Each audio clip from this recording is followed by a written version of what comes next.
December 3rd, 2020 Fluency. A pound of apples weighs 1 75/100 pounds. Joseph bought 8 pounds of apples. So when he got home, he discovered that 2.5 pounds, or 2 5/10 pounds of the apples were rotten. After he threw away the rotten apples, how many pounds did he have left?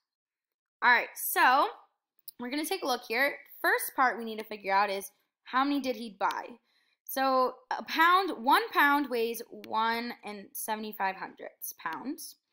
And he bought 8 pounds. So for 1 pound, we're going to multiply here to figure out how many he actually bought.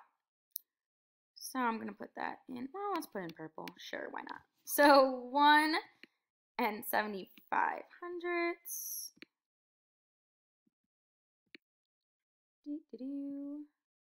All right, so remember, when we're multiplying, do we have to line up decimals? Nope, not when we're multiplying. All right, so we're going to start multiplying, and 8 times 5 is 40. I'm going to carry that 4, drop that 0. 8 times 7 is going to be 56. So, oops, sorry. We're going to carry, plus 4 is going to be 60. So 56, 57, 58, 59, 60. So I'm going to carry that 6, drop that 0. 8 times 1 is 8, plus 6, 9, 10, 11, 12, 13, 14. Boop, boop, ba-choo. All right, so 14. But now, what do we need to do? Oh, that decimal. All right, so we go in 1, in 2. Those are the only 2 places we go in there. So in our answer, we're going to go in 1, in 2. So it says a pound of apples weighs 1.75 pounds. He bought 8 pounds.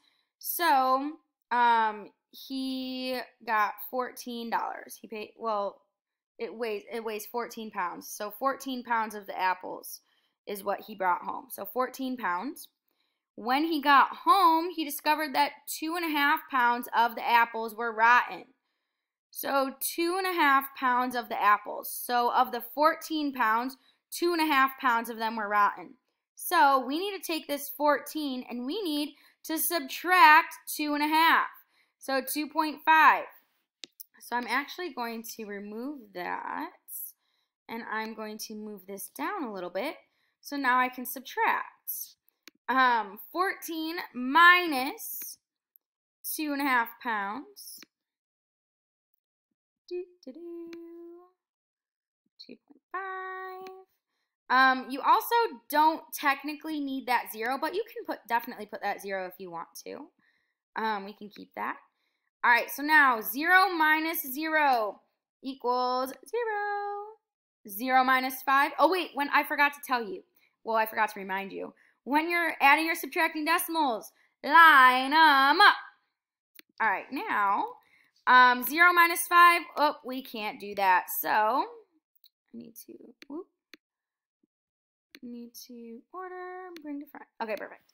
Now, whoa. We're going to need to borrow from that 4. The 4 becomes a 3 to make this 0 a 10. What's 10 minus 5? I know that's 5. What do I do with that decimal? Drop it like it's hot. Drop it like it's hot. All right, then 3 minus 2 is going to be 1. And 1 minus 0 is 1. So you can put a 0 there if you'd like to. So how many pounds did he have left? 11.5 pounds, or 11.50 pounds, or 11 50/100 pounds, or 11 5/10 pounds. They all mean the same thing. And I'm going to label it pounds left. And that's our answer for Fluency. Great job.